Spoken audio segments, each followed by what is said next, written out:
আজ তৈরি করব চাল কুমড়ার বড়ি। চলুন সবাই মিলে একটু চাল কুমড়ার বড়িটা তৈরি করি। এখানে একটা চাল কুমড়া নিয়েছি। চাল কুমড়াটা মাশাআল্লাহ অনেকটাই বড়, এটা আমার ছোট কাকি দিয়েছে। এর ভিতরে আমি কোলর ডাল নিয়েছি 2 কেজি। এটা খুব ভালোভাবে কেটে নিয়েছি, কেটে ভালোভাবে ধুয়ে নিচ্ছি। চাল কুমড়াটা একটু বটিতে কাটা হয়েছে, এজন্য একটু দাগ দাগ হয়েছে। এখন একটা গ্রেটার নিয়ে চাল কুমড়ার যে পিসগুলো কেটে নিয়েছি খুব ভালোভাবে গ্রেট করে নিচ্ছি। খুব ভালোভাবে গ্রেট করে নিতে হবে। ছোট অংশটা দিয়ে আমি গ্রেট করে নিচ্ছি। এভাবে আমি সবগুলো চাল কুমড়ার পিসই গ্রেট করে নিব।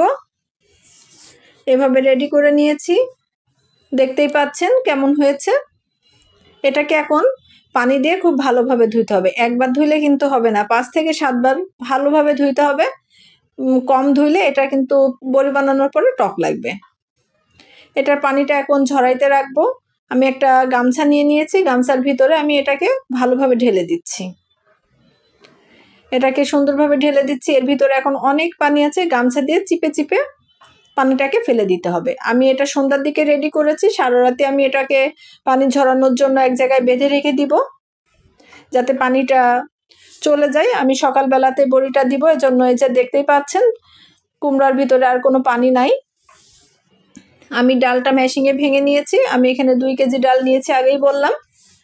ডালটাকে আমি 5 ভাগে ভাগ করে নিয়েছি। কুমড়াটাকে ডালটাকে 5 ভাগে ভাগ করে যতটুকু করে হয় ততটুকু করে দিয়ে দিচ্ছি। কুমড়ার সাথে বড়িটা এখন খুব ভালোভাবে মিক্সড করে নিতে হবে। ডালের সাথে এখন আমি কুমড়াটাকে মিক্সড করে নিচ্ছি। এর ভিতরে আমি সামান্য লবণ দেব। কেউ চাইলে লবণ দিতে পারে, কেউ না দিতে পারে। তরকারিতে যতই লবণ দেওয়া হোক না কেন, আমার একটু মনে হয় লবণ দিলে ভালো লাগে। এখন এটাকে খুব ভালোভাবে মাখিয়ে নিতে হবে। এমনভাবে মাখাইতে হবে যেন এটা এখন শক্ত পর্যায়ে আছে, একেবারে নরম হয়ে যাবে, সাদা ধবধবে হয়ে যাবে, একটা ফোম আকৃতি হবে। এরকম পর্যায়ে বড়িটা দেওয়ার জন্য রেডি হবে। আমি এখানে হাতের তালুতে একবার একটু পানি নিয়ে নিয়েছি। পানি দিয়ে সুন্দরভাবে এটাকে ফেটিয়ে নিয়েছি। সবটা তো দেখানো যায়নি, সবটা দেখাইতে গেলে অনেক সময় লেগে যায়।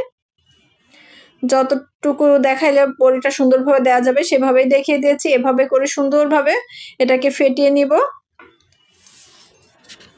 খুব সুন্দরভাবে ঘুরিয়ে ঘুরিয়ে আমি এই যে রেডি করে নিয়েছি, দেখতেই পাচ্ছেন কেমন হয়েছে। আমি একটা টিনের উপরে বড়িগুলো দিয়ে নিচ্ছি।